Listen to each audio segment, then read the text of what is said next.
This is WFYI News Now. It's July 22nd, and I'm Abriana Herron. On today's show, dozens protest outside U.S. Senator Todd Young's office over increased funding for ICE.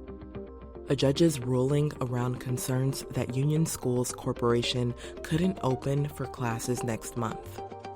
And local nonprofits are reacting after a number of high-profile shootings involving youth in Indianapolis. Young people are carrying guns, and they have been for quite some time. And so we're not addressing the root cause. We're not addressing why are kids carrying guns to begin with. Those stories coming up. But first, Caitlin Clark is not expected to be available Tuesday night when the Indiana Fever resume their season against the defending champion New York Liberty. Fever coach Stephanie White says the team intends to be cautious with Clark, who missed 10 games during the first half of the season with 3 different muscle injuries.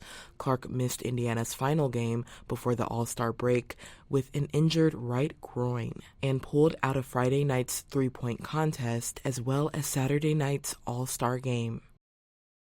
Dozens protested outside of U.S. Senator Todd Young's Indianapolis office Sunday over increased funding for immigration and customs enforcement. Samantha Horton reports it's one of 3 protests at Indiana national lawmakers' offices. People held signs and chanted in opposition to the Trump administration's immigration policies. Do we want ICE raids? No! Do we want... Todd Young and most Republican lawmakers passed President Donald Trump's Big Beautiful Bill. The bill includes an allocation of $75 billion to ICE to expand immigration detention facilities and support arrest and deportation efforts. Indiana Undocumented Youth Alliance member Saida Campos says rather than investing in policies that make communities feel unsafe, that money should be used to help all feel welcome, safe, and supported. We don't want more policing. We don't need more ICE collaboration. We want investments in housing, healthcare, education, job with dignities, and permanent protection for all Hoosiers. Protests were also held at Representative Victoria Sparks' office in Noblesville and Representative Rudy Yakim's in Mishawaka. I'm Samantha Horton.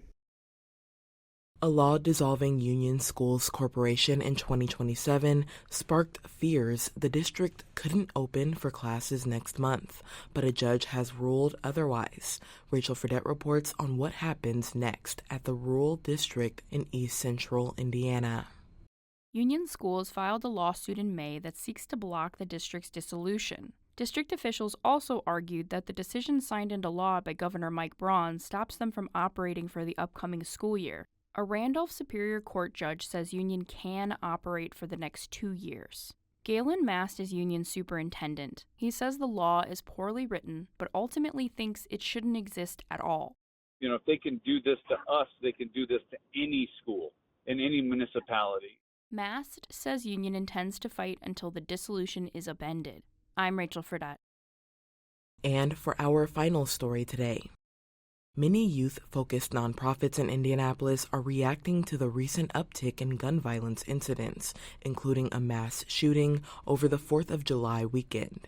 I sat down with Brandon Randall to talk about the work he does with young people to address the root causes of violence through his organization, True Colors. Youth gun violence has been a big issue in the city for years now. How long have you been working with young people on this issue? So I have been a youth worker since 2007. I started my career working at the local juvenile detention center. And I lost my first student in 2009. He was 15. He predicted he wouldn't see his 16th birthday. He was correct. He did not. And I have just lost student after student ever since then. But, you know, close to 2 decades where this has been a priority topic.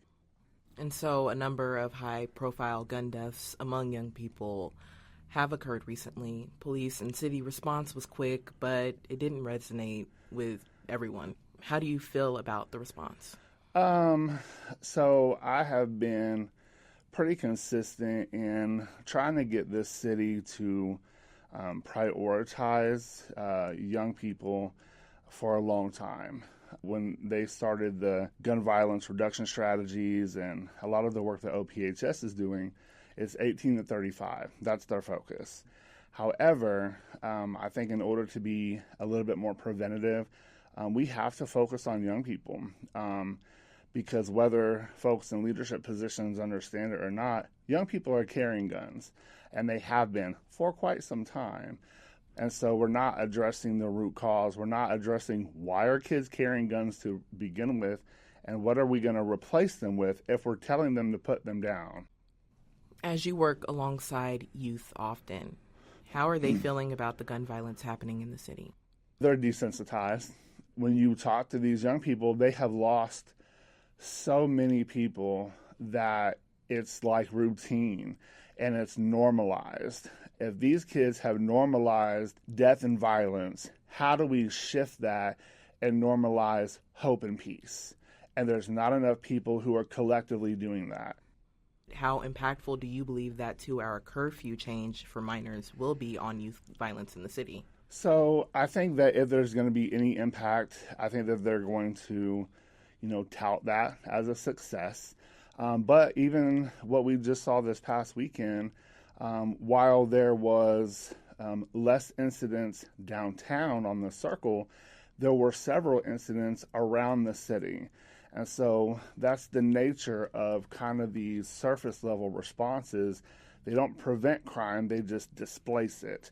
And so surveillance, increased policing, curfews, they are not solutions. They are really Band-Aids to make people feel better, but that's not a solution. That is a PR campaign. Over the past few years, the city has provided more funding that aims to reduce violence among young people. Do you believe these programs are working? So I am a beneficiary of the Elevation Grant programs. And while I am grateful, the grants cannot be the only solution. It's still not enough. And I still don't think that we're utilizing the community as a stakeholder. Youth organizations cannot carry this burden by ourselves. We have to have people in this city who are promoting and curating spaces of hope for young people. And we have to do better at trying to restore that hope, or this problem will never go away. Thank you so much, Brandon. I appreciate you. That's all for today's episode of WFYI News Now. Our podcast is produced by Drew Daudelin and Zach Bundy, with support from the news team at WFYI and public media journalists across the state. Our news director is Sarah Neal-Estes. Kendall Antron produced our music, and I'm your host, Abriana Herron. If you like today's episode, remember to subscribe and share, and follow WFYI on Instagram, TikTok, Facebook, and YouTube to check in on our newsroom throughout the day. Thanks for listening. We'll be back tomorrow.